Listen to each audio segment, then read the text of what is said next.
Hello, I'm Juan Davies, Chief Creative Officer at KCT and PBS SoCal, and we're partnering with the newsroom of KPCC and LAist on a daily reporter roundup.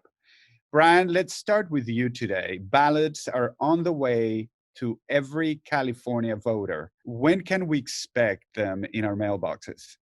Some people have already received them, actually, which means the 2020 general election is officially underway. If you're like me, you're probably used to waiting until the last minute and cramming for the test, but you don't really need to wait. As you mentioned, everyone is getting a vote by mail ballot this year. So if you got yours, you could cast it tomorrow if you want. Some people might be a little concerned, though, about the process. Maybe it's their first time voting by mail, or maybe they're worried by reports of mail delays or uncounted ballots. Don't stress. We've put together guides on everything from voting by mail to choosing a judge. You can find all our voter guides at votergameplan.com. One of the most watched races in this election here in Los Angeles is the race for district attorney, and Mayor Garcetti this weekend shifted his endorsement. Libby has more. Garcetti announced on Sunday he is endorsing former San Francisco DA George Gascon. The mayor's throwing support behind this progressive challenger to LA County District Attorney Jackie Lacey, who's trying to win her third term heading up the largest prosecutor's office in the country. In a statement, Garcetti said Gascon would, quote, help LA County shift the burden from the criminal justice system towards diversion, intervention, and reentry programs that save money and save lives. In response, Lacey suggested the timing of the announcement served to distract from what she characterized as Gascon's poor performance in their first general election debate over the weekend. Big picture, local Democrats are seeing that the protests for racial justice are pushing criminal justice reform and police accountability up to the top of Los Angeles County voters' priorities lists. The political calculation appears to be that it's becoming a liability to stick with establishment prosecutors like Jackie Lacey. And staying on the election, outside spending on LAUSD school board races has already topped $11 million, and there's still a month to go left in the campaign. Kyle puts all that money into a little perspective for us.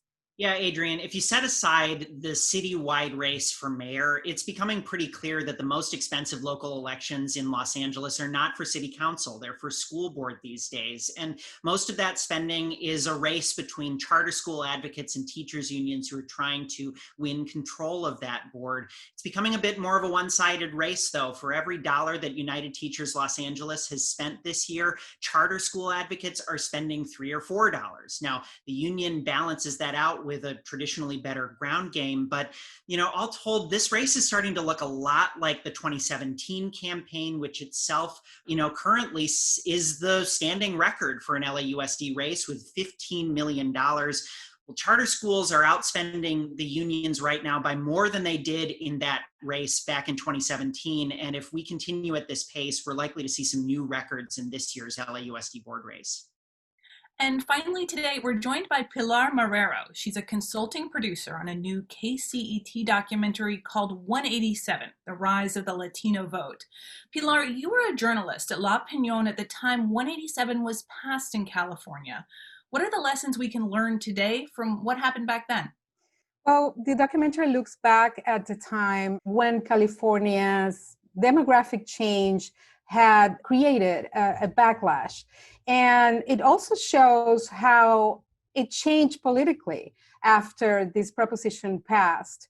California went from a pretty middle-of-the-road conservative to the most progressive state in the nation. And I think it's a very interesting thing to see when the documentary spells it out and how that happened. Pilar, are we seeing the same sort of shifts that happened in California in 1994 currently today? One of our scholars that we interviewed, Manuel Pastor from USC, said it this way: California is the nation only sooner. Essentially, yes, we're seeing some of the same dynamics where a lot of crises coming together generate political change and political reaction. And we don't know yet where the nation is going on this one.